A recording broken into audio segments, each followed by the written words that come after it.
یا ایھا الذین آمنوا لا یسخر قوم من قوم.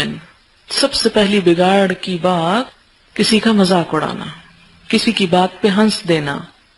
لا یسخر، نہ مذاق اڑائے، قوم، ایک قوم، من قوم، کسی قوم کا. یہاں مراد ہے مرد، قوم سے مراد یہاں مرد ہیں، کیونکہ آگے عورتوں کی بات آ رہی ہے.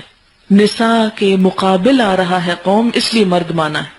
عسا، امید ہے، ان یکونوا، کہ وہ ہوں، خیرا منہم، ان سے بہتر، مذاق اڑانے والوں سے زیادہ اچھے.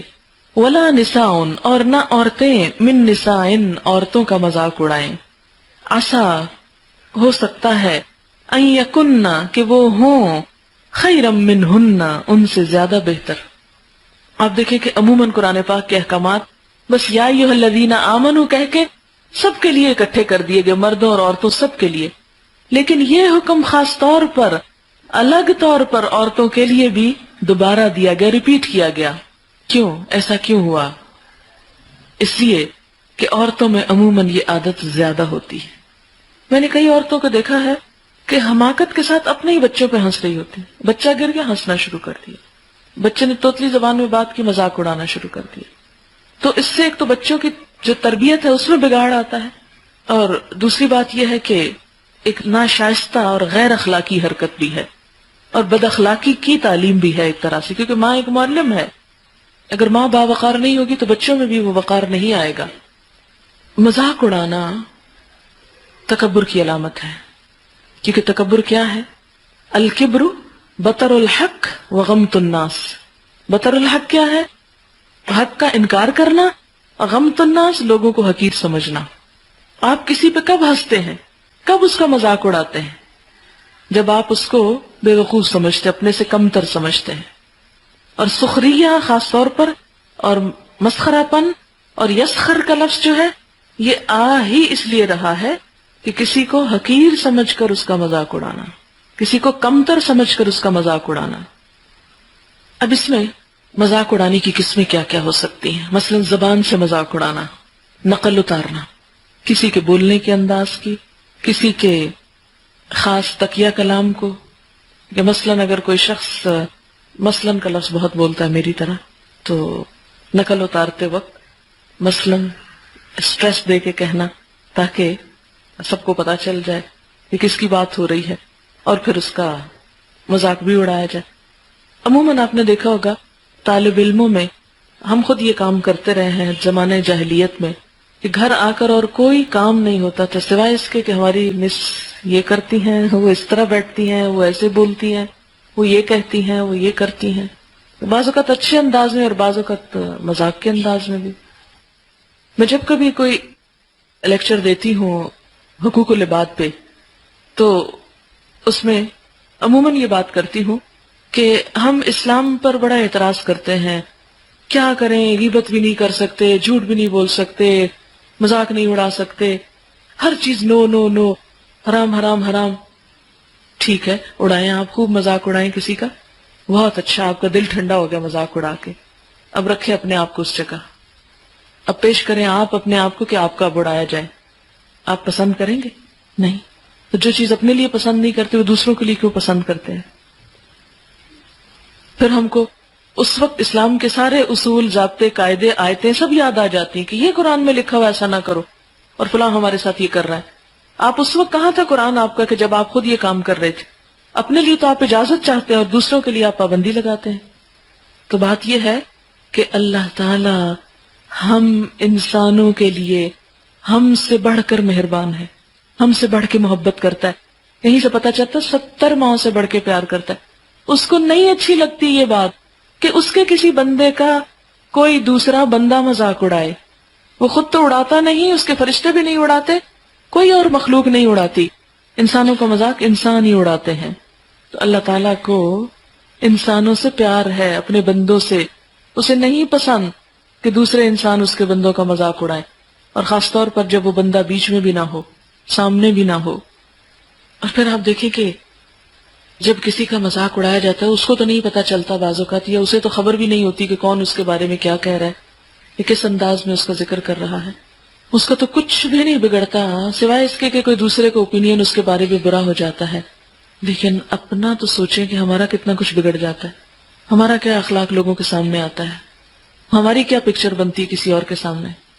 اب مشکل یہ کہ سارا معاشرہ ہی اس لپیٹ میں، اس لیے کوئی کسی کا مذاق اڑا رہا ہو تو وہ بھی برا لگنے کی بجائے اچھا ہی لگتا ہے کہ واہ واہ، اس پہ تالیاں ہوتی ہیں اور خوشی کا اظہار کیا جاتا ہے. تو اس سے کیا پتہ چلتا ہے کہ چونکہ انما المومنون اخوۃ ہے نہیں، اخوت ہی نہیں ہے، مسلمانوں میں باہم محبت ہی نہیں ہے، پھر جو چاہیں کسی کے ساتھ کریں، جتنا چاہیں کسی کا مذاق اڑائیں. جب دوسروں پر ہو تو بہت اچھا لگتا ہے، لیکن جب اپنے پر ہو تو انسان کے لیے بعض اوقات ناقابل برداشت ہوتا ہے اور بعض اوقات وہ بڑے بڑے فساد کا موجب بنتا ہے. پیچھے چونکہ کہا کہ اگر لڑائی ہو جائے تو صلح کراؤ، اب اسباب بتائے کہ لڑائی ہوتی کس کس بات پر ہے. اس میں نمبر 1 مذاق اڑانا ہے. اس میں ایک اور بات یاد رکھیں کہ زبان سے کسی کا مذاق اڑانا نمبر 1، نمبر 2 کسی کی نقل اتارنا، خواہ اس کے لباس کی ہو، خواہ اس کی چال کی ہو، خواہ اس کی بولنے کی ہو، خواہ اس کے تکیہ کلام کی ہو، یا اس کی طرف اشارے کرنا. مثلا اگر کسی کا ازار بند لٹک رہا ہے اور دوسرے لوگ متوجہ نہیں تو اشارہ کر کے نہ دیکھو وہ کیسے بیٹھا ہے، اس کی فلاں چیز نظر آ رہی ہے. یا کسی کے چہرے پہ یا لباس پہ کوئی داغ ہے تو اس کی طرف لوگوں کو متوجہ کرنا، یہ بھی مذاق اڑانے میں آتا ہے. اس کے کسی کام یا اس کی شکل و صورت یا لباس یعنی ڈریس کے اوپر کوئی نقص نکالنا یا عیب کی نظر سے دیکھنا یا لوگوں کو توجہ دلانا، یہ سب دوسرے کو حقیر کرنے میں یہ چیز شامل ہو جاتی ہے. اس سے سوال یہ پیدا ہوتا ہے کہ کیا کسی چیز میں بھی کسی کی کوئی نقل نہیں کر سکتے، کاپی نہیں کر سکتے؟ مثلا اگر آپ کسی کی نقل کرتے ہیں کسی اچھائی میں، کسی خوبی میں، تو کیا اس کی اجازت ہے؟ اس کی اجازت ہے. اب ہمیں کیا کہا گیا؟ لقد کان لکم فی رسول اللہ اسوۃ حسنہ، نبی صلی اللہ علیہ وسلم میں اسوہ حسنہ. اب کیا ہوتا ہے کہ صحابہ کرام کی کوشش یہ ہوتی تھی کہ ایک ایک چیز میں آپ کو کاپی کریں، اور وہ اس پہ کمپیئر بھی کرتے تھے کہ فلاں شخص جو ہے شکل میں آپ سے بہت ملتا ہے، فلاں بول چال میں آپ سے بہت ملتا ہے، فلاں اس انداز میں آپ سے بہت زیادہ مشابہت رکھتا ہے. اور صحابہ کرام کی کوشش بھی ہوتی تھی. تو کسی اچھے سٹائل کو اپنانا یا اس کی نقل کرنا وہ تحقیر کے لیے نہیں ہوتا، وہ تو تعظیم کے لیے ہوتا ہے. مثلا بعض اوقات کسی کے ڈریس سے آپ متاثر ہو کر اس جیسا ڈریس پہنتے تو آپ اس کا مطلب یہ نہیں کہ اس کا مذاق اڑا رہے ہیں، یعنی نقل اتارنے کی بات ہوئی نا تو اس سے کاپی کرنا چاہیے. اسی طرح بعض اوقات کسی کے بولنے کے سٹائل کو آپ کاپی کرتے ہیں، آپ کسی بھی چیز سے امپریس ہوتے ہیں تو آپ اپنے سٹائل میں وہی چیز لانا چاہتے ہیں، تو یہ اس میں نہیں آتا. میں مثلا اب جو پڑھاتی ہوں تو اگر آپ میرے استادوں کو ملیں تو آپ دیکھیں گے کہ ہر ایک میں سے کچھ نہ کچھ لے کے ایک اور چیز بنائی ہوئی ہے. کسی کے بولنے کا انداز، کسی کے عربی پڑھنے کا انداز، کسی کی کوئی اور چیز. تو لازمی طور پر انسان اپنے بڑوں سے سیکھتا ہے. آپ نے دیکھا ہوگا کہ بچے اسی ٹون میں بات کرنے لگتے ہیں جس ٹون میں ماں باپ کرتے ہیں. تو یہ نقل کا جذبہ بچپن سے ہی انسان کی انسٹنکٹ میں ہی ہے، جبلت میں ایک طرح سے، اور یہ سیکھنے میں بڑی مدد دیتا ہے. یہاں پر اسلام کیا کر رہا ہے؟ اسے ایک پازیٹیو رخ دے رہا ہے. صرف اتنی سی بات ہے کہ ایک مثبت رخ دیا جائے، کسی کی تحقیر نہ کی جائے، مذاق اڑایا نہ جائے، نقل اتاری نہ جائے. ہاں اچھی چیزوں میں کسی کو اگر فالو کر لیا جائے، اور بعض اوقات شعوری طور پر انسان کرتا ہے اور بعض اوقات لاشعوری طور پر بھی کر رہا ہوتا ہے، تو ایسے میں کوئی ممانعت نہیں ہے، حرج نہیں ہے، کوئی گناہ کی بات نہیں. پھر خاص طور پر آپ دیکھیں کہ عورتیں عورتوں کا نہ اڑائیں، مرد مردوں کا نہ اڑائیں. اس سے ایک اور بات بھی انڈائریکٹلی پتہ چلتی ہے کہ اسلام میں اس طرح کی مکس گیدرنگ جس میں بیٹھ کر کھلی بات چیت ہو رہی ہو، عورتیں مردوں کا یا مرد عورتوں کا مذاق اڑا رہے ہیں، اس کی گنجائش نہیں نکلتی. صحابہ کرام اور صحابیات کے درمیان ایسی مجلسوں کا کوئی ثبوت نہیں ملتا کہ جس میں وہ بیٹھ کر کھلی گپ شپ لگا رہے ہوں، ہنسی مذاق کر رہے ہوں، مذاق اڑا رہے ہوں. یہ جو بات اللہ تعالیٰ فرماتے ہیں نا جو پیچھے مذاق اڑانے میں، عَسَىٰ أَن يَكُونُوا خَيْرًا مِّنْهُمْ عَسَىٰ أَن يَكُنَّ خَيْرًا مِّنْهُنَّ، جن کا تم مذاق اڑا رہے، جن کو تم حقیر سمجھ رہے ہو، جن کو تم برا کہہ رہے، ہو سکتا ہے ان کا اخلاق، ایمان، تقویٰ تم سے زیادہ بہتر ہو. کیونکہ جب انسان مذاق اڑا اس کو تو نہیں پتا کہ کسی شخص کا اللہ کے ساتھ کیا معاملہ ہے.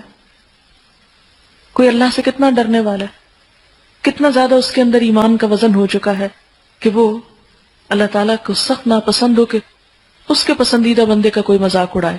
جس وہ ایک حدیث میں آتا ہے نا کہ من عادی لی ولیا فقد آذنتہ بالحرب، جو میرے کسی ولی یا میرے دوست سے عداوت رکھتا ہے تو میں اس کے خلاف اعلان جنگ کرتا ہوں.